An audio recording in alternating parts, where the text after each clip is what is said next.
Imagine this. You're standing on top of a tall bridge. The wind is rushing past your face. Your heart is pounding, and your knees are shaking.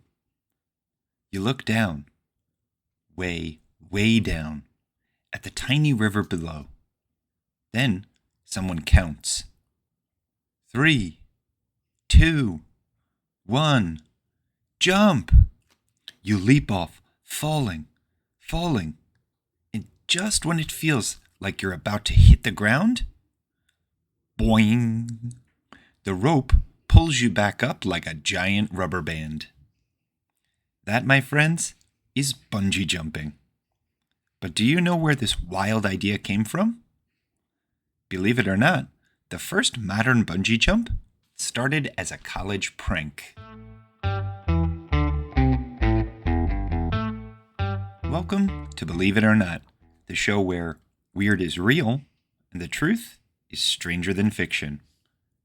I'm your host, Bryan, and in today's episode, we're diving into the daring, dizzying story of how one of the world's most extreme sports began. With a few brave and slightly crazy students who decided to jump off a bridge just for fun. Our story begins in 1979 at Oxford University in England. A group of adventurous students from the Dangerous Sports Club, yes, that was their real name, loved doing wacky stunts. They skied down mountains on dining trays. They ziplined off buildings. And one day, they decided to try something totally new, jumping off a bridge while tied to an elastic cord.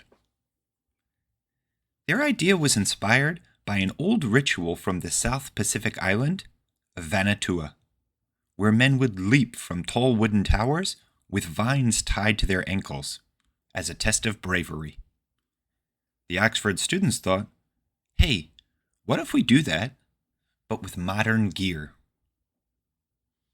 So, on April 1st, 1979, April Fool's Day, of course, David Kirk and his friends climbed up the Clifton Suspension Bridge in Bristol, England. Hundreds of feet above the ground, they tied homemade elastic cords around their legs, took a deep breath, and jumped. One by one, the 5 friends leapt off the bridge. Spectators screamed. The jumpers fell and then bounced back up, laughing wildly as the crowd gasped in disbelief. The police, however, didn't find it so funny. The students were arrested as soon as they got down. But they made history. And don't worry too much. Police let them go with a simple warning. Don't do that again. However, the news spread fast, and people around the world were amazed and a little shocked. Jumping off bridges for fun? It sounded crazy, but the idea stuck. A few years later, adventurers in New Zealand began organizing safe, professional bungee jumps using strong cords and safety gear. And that's where A.J. Hackett, a fearless New Zealander, took things to the next level. In 1986, he began perfecting the art of bungee jumping. And 2 years later, he performed a daring secret jump off of the Eiffel Tower in Paris. Yes, he was arrested too, but it also made him famous. Today, bungee jumping is a worldwide adventure sport. I even did it off a bridge here in South Korea. From bridges and cranes to skyscrapers and cliffs, people everywhere chase that thrilling, free-fall feeling. All thanks to a few fearless students with a wild idea and a strong elastic rope.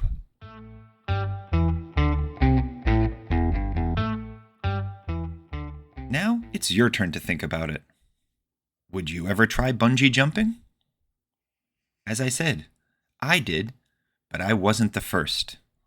I was on my first date with my then girlfriend, Michelle. And she was the brave one. She stepped off the bridge first. And I had to follow. So, if you were going to go bungee jumping, what do you think would be scarier? The jump itself? Or getting arrested afterward? Also, why do you think some people love dangerous challenges like this, while others prefer to stay safely on the ground? Here's my takeaway. Every great adventure starts with curiosity and courage. But maybe next time, check with the police before you jump off a bridge. And finally, here's a little bungee jumping joke to keep you smiling. Why did the man go bungee jumping on the first day of autumn? Because he loved the fall.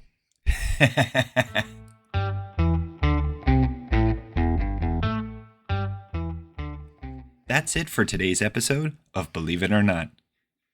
The first bungee jump began as a daring college prank, but it launched a global adventure sport that turned fear into fun.